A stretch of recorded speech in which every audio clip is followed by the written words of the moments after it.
news for Bernie and also some good news for Biden in the run-up to the Iowa caucuses. Those numbers matter more and more. Team Rising is here to break it all down. We've got Michael Starr Hopkins as a Democratic strategist and Gabby Orr, White House reporter at Politico. So we have, I don't know how, we got a slew of new polls. Yeah, we got 1 week to go. Let's start with Iowa. I think that's the most important one. Obviously, what stunned everybody was the New York Times Iowa Siena poll.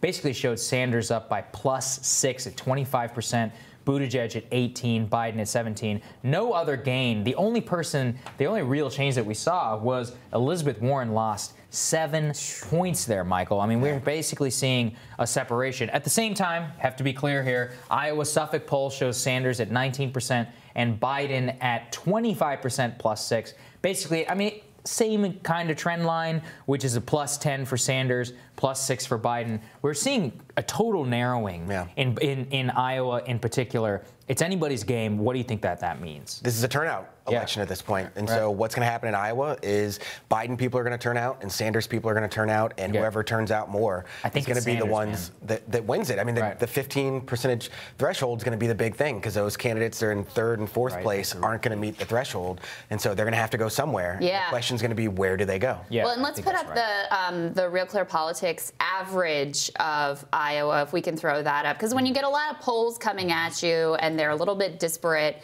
it's good to look at the overall trend. And so this shows Bernie Sanders for the first time in quite a while surging into the lead. This is the average of all polls. This isn't cherry picking anything over Joe Biden there. And at the same time, Gabby, you know, I was looking at the numbers, and you never want to read too much into crowd size, but it is a good indicator of enthusiasm. Both Biden and Sanders did events in Ames last week. Biden had 1/10 of the attendees. Sleepy Affair, the guy that I quoted earlier, came out and said, well, that was uninspiring. I mean, you could not be possibly a different picture on the ground in terms of enthusiasm between these top two candidates. Right. And their machines are also both very competitive on the ground in Iowa. I will say that Joe Biden has not had impressive crowd sizes for the duration of this primary so far. Certainly. This is nothing new. Right. And so I don't think that that's necessarily an indicator of where his campaign is. But for Bernie Sanders, it surely indicates that heading into both Iowa and New Hampshire, there's just a level of grassroots support that is unmatched for any other candidate.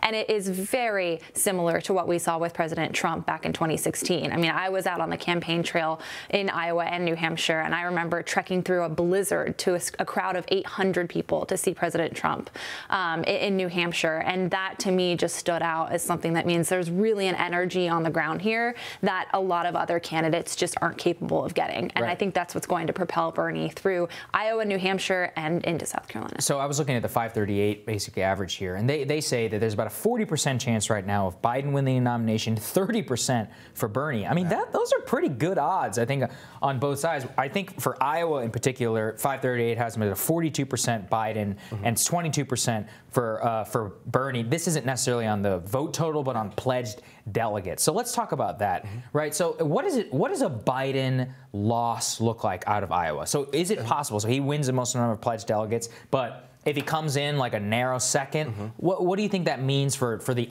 New Hampshire energy? Because as we're about to talk about, Bernie's sitting very pretty at the top of the field there. So Biden's got to come in the top two, or else I think his campaign's going to have a lot of problems, especially heading into New Hampshire. And I think that that's kind of the real worry for him right now. And I think for Sanders, that's kind of the positive, that he knows there's a pretty good chance he's going to come in one of two. So either it's going to be Biden, or I think you're going to see maybe a Buttigieg kind of jump up because he's kind of surging towards the end. And I think that that's where we look from campaign's perspective. In that last week, we look at who has the momentum. Whoever has the momentum is usually who ends up doing well. Well, and I will say, of the sort of centrist or more establishment Biden alternatives, the person who seems to have the most momentum right now is Amy Klobuchar. She got that half endorsement from the New York Times. She got another Iowa paper endorsement, and she seems to be, you know, she's come up in the rankings in Iowa. She's also jumped up a little bit in New Hampshire. Let's throw the New Hampshire numbers up, because the picture there is actually a little bit more clear. Bernie Sanders, this is again the average of polls. This isn't just one poll that came out. This is the average of all of them.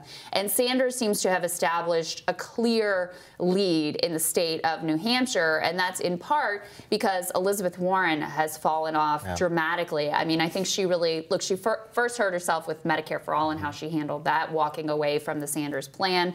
And then she really hurt herself with trying to paint Sanders as a sexist, not shaking his hand. All of that seems to have backfired on her across the board, Iowa, New Hampshire, and nationally. And we got criticized for that on debate night when we talked about the fact that I thought it was going to have a negative implication on her campaign. Right. And a lot of people were really critical about that and saying, throwing sexism up there. But I think people are very reticent to nominate someone who, one, they don't trust, and two, they think is being overtly political. And I think in that moment she came off as very overtly political. Certainly That's it more than anything. I think that's right. And so nationally, finally, the RCP national average. This is where we're really seeing a narrowing of the race, 29 and 23 for Biden and Sanders, respectively. Gabby, every time we have you on, I always like to do the check-in since this is your day job. How is the Trump campaign feeling about this? They're looking at Bernie surging. This is not something they expected. I think they were kind of looking at Warren, and they're kind of comfortable with Biden. With the Bernie surge, how are they thinking about the race and the potential impact? Well, they are reevaluating their strategy because they went into this expecting to either run against Joe Biden or an Elizabeth Warren. And they did say from the start that a lot of the attacks that they could level against Elizabeth Warren would also work for Bernie Sanders. But I think now, just seeing the level of support that he's gotten from rank and file union workers, from working class voters in Iowa and New Hampshire, it forces them to take a step back and say, okay, is this, democratic socialism message really going to work for us as a candidate, as a campaign? And so far it doesn't. And I think you've seen this just in the audio that leaked out over this weekend, where President Trump was saying that Bernie Sanders and his trade agenda is actually the thing that he fears the most. There's a good reason for that, because it is one of the most popular policies that this president has pushed within those working class communities. And so for Bernie Sanders to go up against him, I think would be a real difficult time for his campaign. Wall Street Journal poll shows that the president still maintains an 80% approval in farm counties, and I think it's 70% approval in working class counties. So, I mean, that is where the real election is. It's like the suburbs and the cities are all gone, Michael. It's all going to be about working class issues. I think on Biden and Warren for cultural liberal reasons, Joe Biden for just, I don't know, like being record establishment, being whatever. But Bernie really does change up the calculus. And I'm really trying to visualize, we're spending a lot of time here, on what a Trump-Bernie matchup might look like. Well, I mean, I think, one, it's going to be really ugly. You're going to see two New Yorkers go at it, which I think is going to be really ironic. But I mean, just I think, like last time. Exactly. But I think it's going to be really ironic because Bernie does appeal to a lot of those kind of Youngstown, Ohio, factory, Michigan workers who a lot of the Democratic candidates are having a hard time being able to relate to. And so I think that cuts into Trump's message. And Bernie isn't for sale. No matter whatever you think of Bernie Sanders, he is not for sale. No one's going to buy that. I mean, that's part of the mistake that Warren made in that attack on him, was she got into basically a credibility dispute with him. And that is, you're never going to come out on top there. I do want to also note, though, in this national average, we now have Bloomberg ahead of Pete in the number 4 position. And, it's not a crazy scenario to imagine Biden sort of failing to launch and centrist and corporate Democrats looking for a savior and seizing on Bloomberg. I mean, to me, another New Yorker, right? New York mix. It's not crazy to me to add that scenario, given that he has unlimited funds to spend here. Yeah, what do you think? I mean, this is kind of like the John Kasich real dream case, right? Which is that Bloomberg actually can buy himself a significant amount of votes. Could even throw a contested convention. I was just going to say, the more that he rises in the polls, the more I think we could see a brokered convention. But again, it's important to realize that there will come a moment when we do have a narrowing of the field, and we're going to get a better sense of whether it's going to be headed toward a Joe Biden nomination or a Bernie Sanders nomination. And I think how the Democratic Party, particularly as the establishment wing of it, handles that moment, if it is a Bernie Sanders nominee, is really going to tell us what happens with Mike Bloomberg. Well, it's Super Tuesday.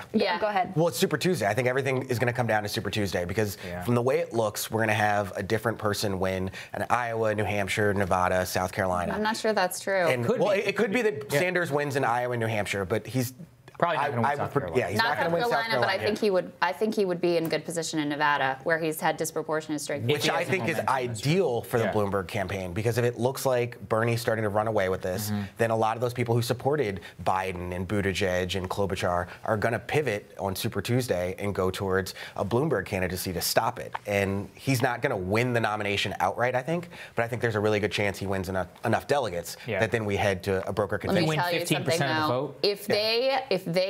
If Bernie wins the most delegates, but not a majority, and they take it away from him, it will destroy the Democratic Party. Yeah. I mean, no doubt. That's the nightmare scenario. So that's what they're playing with here. All right, stick with us. We got more right after the break.